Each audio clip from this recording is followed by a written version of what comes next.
Hello mga turista, ito yung Claveria Escapade namin. Yo, what up? So we're Team Soksay and we're going to Claveria! Alright, so hi guys, so it's me, your boy Touchdown Panggap Vlogger, and together with me is the team Soksay!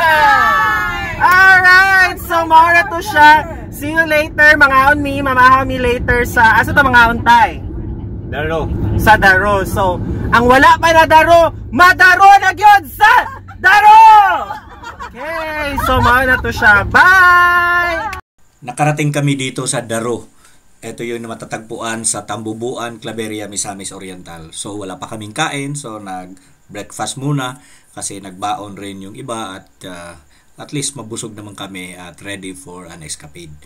So, dito kami namasyal, naglaro yung iba at of course, nag-enjoy sa buong resort. Ito yung may maraming mga vintage na mga gamit. So, first stop is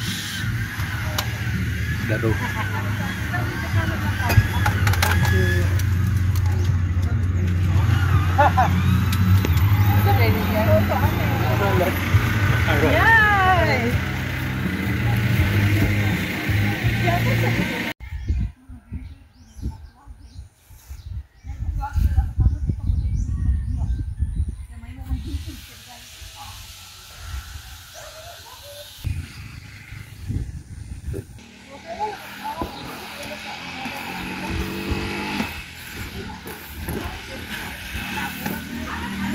Dia agdanan.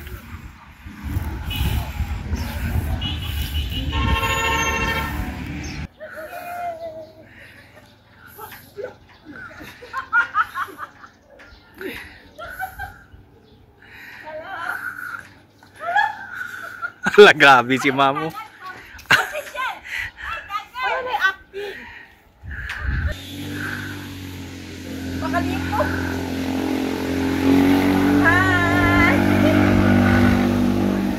Against the light man, oy. That's very strong, anak.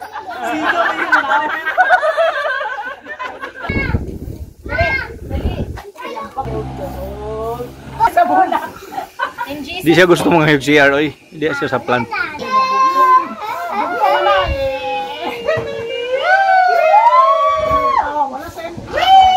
Jack, nani pa Einstein ganina dito Jack.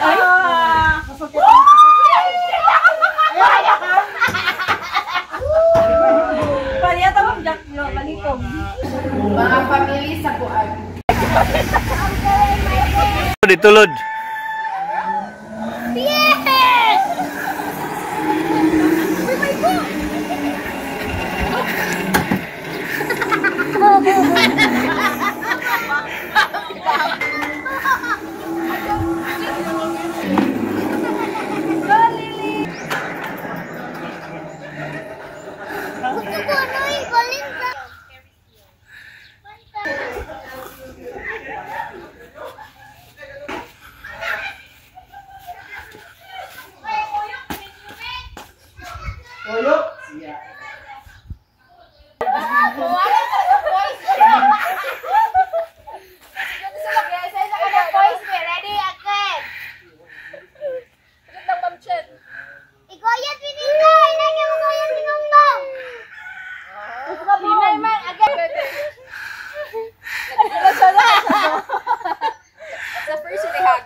Wala kay naman mo labyog mo kuan man dia sa taas.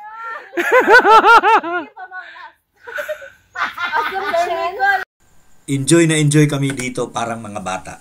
So talagang sinulit namin ang pagkakataon na ma-enjoy ang buong paligid. Pagkatapos nito ay dumaan kami doon sa ostrich tree para magpa-picture. Ito ay iconic na kahoy o puno na matatagpuan sa tabi lang ng highway para naman magpa-picture, no? So para itong ostrich tree. Pero hindi naman ito ostrich. Mga ferns lang ito na tumubo doon sa gitna ng kahoy. And then dinaanan na namin ang view deck kasi karamihan o halos lahat ay nakadaan na rin dito at nag-enjoy. And then proceed kami doon sa Hiraya Farm Escape para magpa-picture at ma-enjoy yung kapaligiran.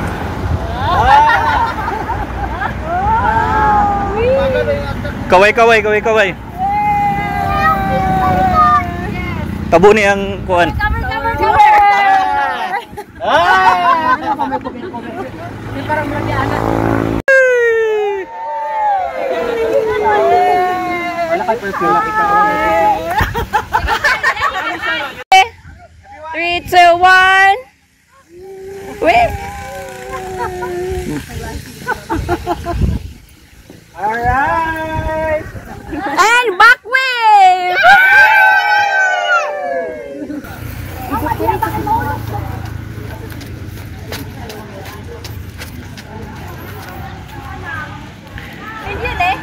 Next stop namin, itong Iluminada Garden Resort. Ang ganda ng mga views, ang ganda ng mga landscape, meron pang heart at peacock, no? So, enjoy na enjoy kami sa pag-sightseeing.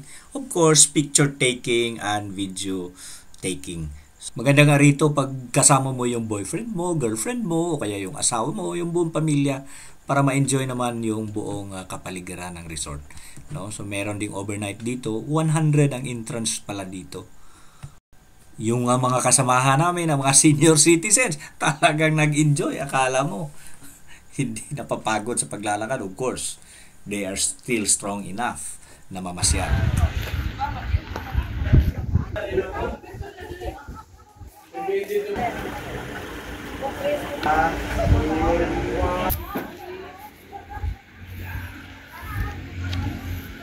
Nga maglaag din eh. Ikaw, Sir Ton, imong girl.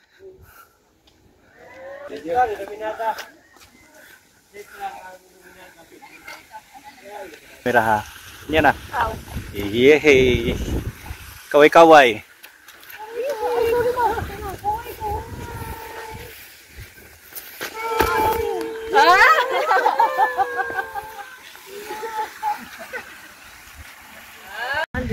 Oh. Pila ka mahal, sir? Murag 3,000 or 2,500 iyang cottage dire. Wala pa ni mahuman atong pag-agi nako. Last year.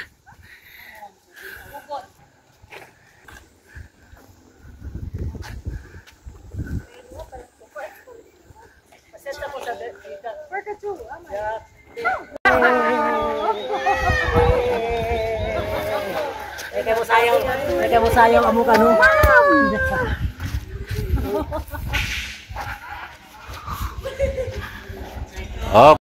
Of course, after Iluminada, we proceeded to Flight 387 Shrine. No, pero hindi na kami pumasok, nagpa-picture na lang sa labas. At dahil gutom na rin kami, we proceeded to Gusmana. No, kumain kami dito sa kanilang eatery. Actually, may restaurant din sa taas. Ang maganda dito ay yung mga flowers nila. So, talagang enjoy yung sightseeing. Okay.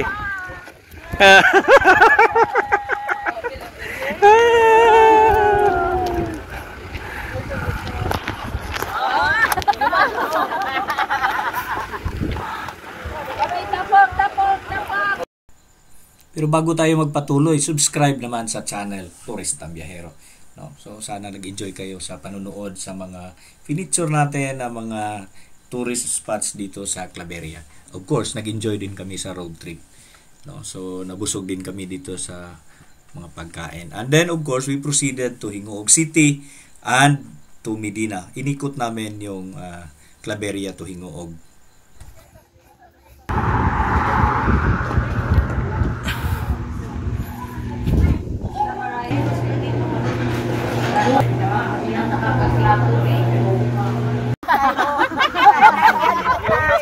Ay, kayo na-record sa video eh. Wala na ang sound.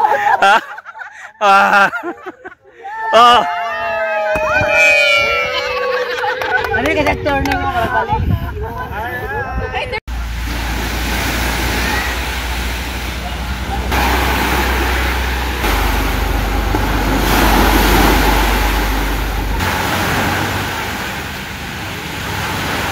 Katapos namang maligo dito sa Duca, Medina, Misamis Oriental, ay pumunta na rin kami dito sa Alibuag Spring Resort, no? And then nag-dinner sa Salay Baywalk and then umuwi sa Cagayan de Oro. Maraming salamat sa inyong panonood. God bless everyone.